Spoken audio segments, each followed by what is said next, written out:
Mr. President, I'm pleased.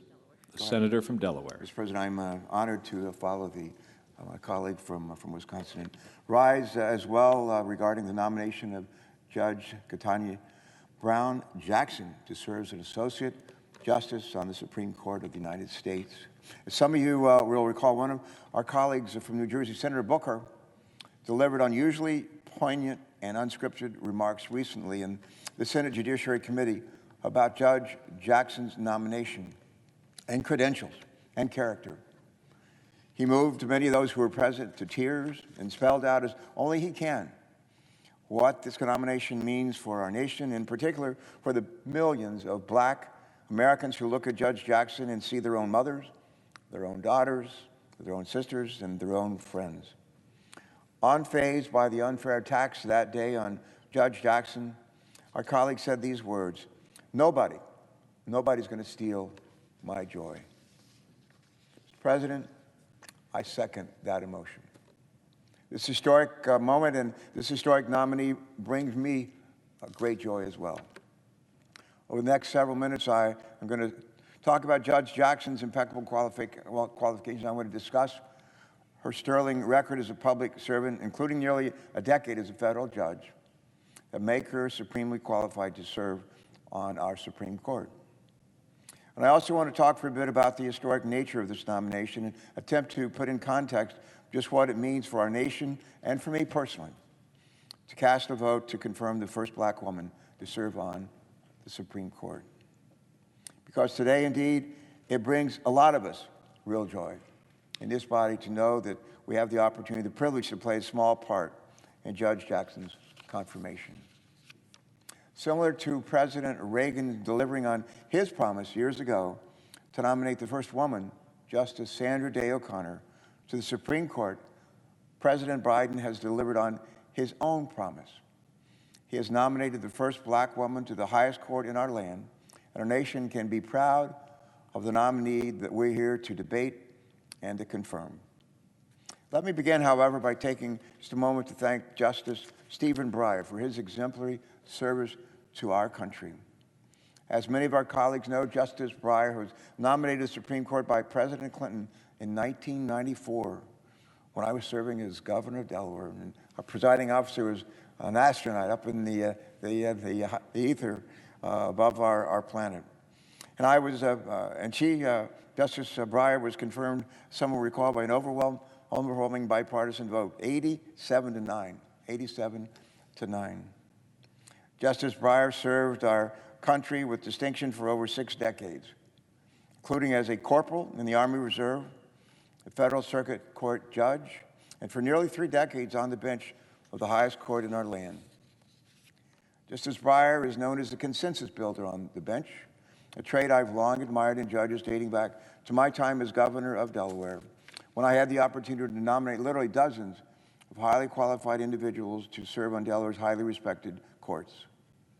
And over the past 3 decades, Justice Breyer has helped forge principled compromises to protect the constitutional rights of all Americans and to uphold the rule of law. During a small ceremony at the White House in January, when Justice Breyer first announced that he would be retiring, he brought with him a pocket copy of the U.S. Constitution.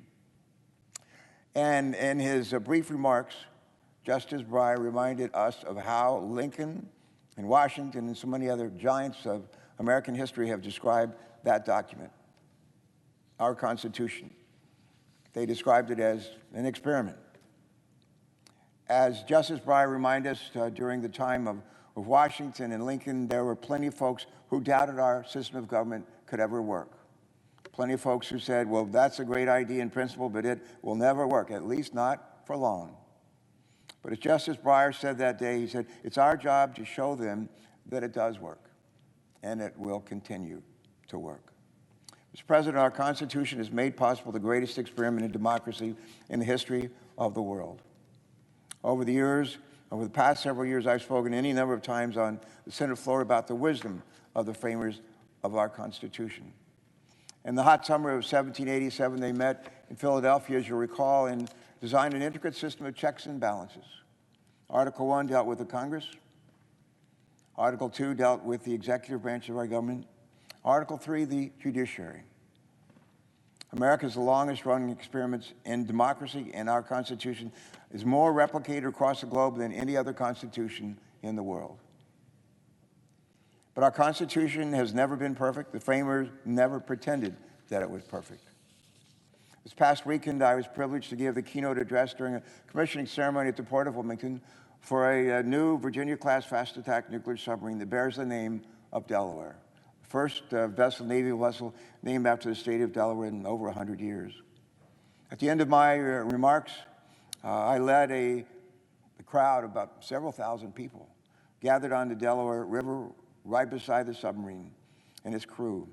Among the folks in that crowd included the President of our country, the First Lady of the United States, Dr. Jill Biden, who was the sponsor of the boat. And I asked everyone there to stand and hold hands and join me in reciting the preamble to the Constitution, which began something like this. We, the people of the United States, in order to form a more perfect union. It doesn't say a perfect union, rather it says a more perfect union. Why is that? Because our framers understood that this would be an experiment and that it will be up to each generation that follows to decide how this experiment will proceed and if it will succeed. Up to each generation to face those who say that this great experiment in democracy will never work. And it's through our actions on days like this that we show them that it does still work. Judge Jackson's nomination is proof that, indeed, that we have made this nation more perfect over time, and despite our divisions, and we have them, generations of Americans have worked together often across party lines, across state lines, across philosophical lines, to make a nomination like this possible. Like many Americans, I've seen remarkable progress in my own lifetime. While my sister and I were born in a coal mining town in Beckley, West Virginia, we were raised in Danville, Virginia, right on the North Carolina border, just north of Greensboro. Danville, Virginia was known as the last capital of the Confederacy. Forced to flee Richmond after Union victory started piling up in early 1865, Confederate President Jefferson Davis actually held his cabinet's last meeting in Danville, where I grew up. He did that a few days before Lee surrendered to Grant at Appomattox. And although it was nearly a century after the Civil War ended when my family moved to Delaware, nearly a century, racial prejudice and discrimination still prevail there. Growing up, my sister and I witnessed racism up close and personal. Every morning, for example, our school bus would take us to an all-white high school 10 miles away from our home. And about half an hour later, another school bus would come by and pick up black students who'd been waiting along with us and take them to their school, past my school, and another 10 miles to their school, which was not a better school. It was a school that none of us would be especially proud of. If my sister and I went to lunch with my family, we would sit at the lunch counter, but black families were denied service. If we went to the movie theater in Danville, Virginia, we sat on the ground floor. The black patrons had to sit up in the balcony. And that is the America that many of us lived in not all that long ago. Same America that Judge Jackson's parents, Johnny and Ellery Brown, were born into. As America, where discrimination on the basis of race was sanctioned by state governments. An America where the judicial doctrine of separate but equal was still enshrined into our laws by the Supreme Court, where arbitrary literacy tests kept black Americans away from poll booths. An America that treated black Americans like second-class citizens. Despite its Civil War, an Emancipation Proclamation, ratification of the 13th, 14th, and 15th Amendments to our Constitution. It was an America that was far from perfect. But through decades of struggle, and thanks to the heroes of the Civil Rights Movement, our nation began to confront injustice in our communities and inequality in our laws. And thanks to brilliant black lawyers like Thurgood Marshall and Wilmington, Delaware's only Lewis Redding, a number of legal challenges to America's separate but equal classrooms went all the way to the Supreme Court. And perhaps the greatest decision in Supreme Court history, Brown versus Board of Education, declared to the nation that the principle of separate but equal, separate but equal, could never truly be equal. Brown versus Board of Education did not make our nation perfect, but it was proof. It was proof that when the Supreme Court is at its best, America and our Constitution are at their best. The Supreme Court changed the America that my sister and I lived in, that Judge Jackson's parents lived in, for the better. Combined with the landmark civil rights bills of 1960s, including the Civil Rights Act of 1964 and the Voting Rights Act of 1965, it made the America that Judge Jackson was born into more perfect than it was for the generations that came before her. And I hope and pray that each generation will continue to recognize the uniquely American opportunity that our Constitution affords us, the ability to change our communities and our laws for the better, and take on the tasks themselves. As Judge Jackson stated at her confirmation hearing, her parents taught her that, and I want to quote her. This is a quote from her.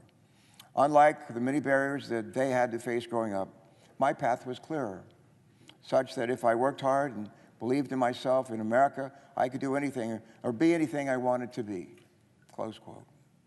And my goodness, did she work hard.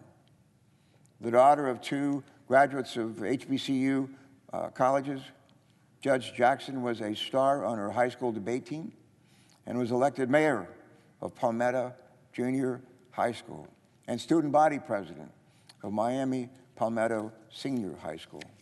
Judge Jackson then graduated magna cum laude from Harvard University and cum laude from Harvard Law School, where she was an editor of the Harvard Law Review.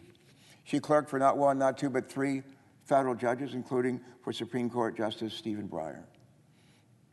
Judge Jackson could have done anything she wanted with a resume like that, anything, including pursuing any number of well-paying opportunities in the legal profession. Instead, Judge Jackson chose public service, in part because service was instilled in her by her parents, both of whom were public school teachers. And public service, no doubt, runs in her family. For instance, her younger brother felt a similar call to serve. And after graduating from another fine HBCU university, Howard University, right here in Washington, Judge Jackson's brother enlisted in the U.S. Army right after the 9/11 attacks. He was deployed to Iraq, also ended up going to Egypt, and then followed in the footsteps of two of Judge Jackson's uncles and became a Baltimore police officer. Mr. President, when I had the opportunity to meet with Judge Jackson in my office last month, we talked about a wide range of things. Among them, we talked about the diversity of her professional experience, including her time as a public defender, right here in the nation's capital. As most of us know, public defenders work very long hours for very little pay. They represent clients who cannot afford an expensive lawyer, in some cases, cannot afford any lawyer at all. But our system of government affords every person charged with a crime the presumption of innocence, the right to a fair trial, and the right to a competent defense. It's a testament to the character of Judge Jackson that she is so committed to equal justice under the law that she was willing to commit the early stages of her career to this important work. If confirmed, Judge Jackson would be the first Supreme Court justice to have served as a federal public defender in this court's long, storied history, and the first with significant criminal defense experience since Justice Marshall. Now, Mr. President, in 2005, I voted to confirm Chief Justice John Roberts to the Supreme Court. Not every Democrat did that. And as you may recall, he was appointed by former President George W. Bush, a Republican. Some of my colleagues might remember before Chief Justice Roberts was ever nominated to a federal judgeship, he worked in private practice, where his firm represented an individual appealing a death penalty conviction for the murder of 8 people. During his 2005 confirmation hearing to the Supreme Court, Chief Justice Roberts was asked about it and stated, and I want to quote him right now. Here's what he said. "In representing clients and serving as a lawyer, it's not my job to decide whether that's a good idea or a bad idea. The job of the lawyer is to articulate the legal argument on behalf of the client, close quote. And Chief Justice Roberts likened this work to John Adams defending British soldiers after the Boston Massacre, saying that Adams, and I want to quote him again, helped show that what our founding fathers were about was defending the rule of law, not undermining it. And that principle, that you don't identify the lawyer with the particular views of the client or the views that the lawyer advances on behalf of the client, is critical to the fair administration of justice. Like Chief Justice Roberts, Judge Jackson has lived up to the values set out over 230 years ago. And in doing so, she has protected and she has defended our Constitution. After her time as a public defender, Judge Jackson served as vice chair of the U.S. Sentencing Commission. She was confirmed unanimously by the United States Senate. Judge Jackson was then nominated to the U.S. District Court for the District of Columbia. She was confirmed unanimously by the United States Senate for that post. And last year, President Biden nominated Judge Jackson to serve on the D.C. Circuit Court of Appeals, oftentimes referred to as our nation's second highest court. Yet again, she was confirmed by the U.S. Senate with bipartisan support. During the decade that she served as a federal judge, Jackson established a track record as a consensus builder, just like Justice Breyer. During the decade that she served as a federal judge, Judge Jackson has been even-handed, and she has been impartial. During the decade that she served as a federal judge, Judge Jackson has ruled for and against the government, in favor of prosecutors and for criminal defendants, and for both civil plaintiffs and defendants. As Judge Jackson told our colleagues in the Judiciary Committee recently, she said, and I quote her again, "A duty to decide cases based solely on the law, without fear or favor, prejudice, or passion." Judge Jackson is always guided by our Constitution. And it's why she received the support of judges nominated by Democrats and Republicans alike, by law enforcement and the civil rights community, and by Republicans and Democrats in this body on multiple occasions.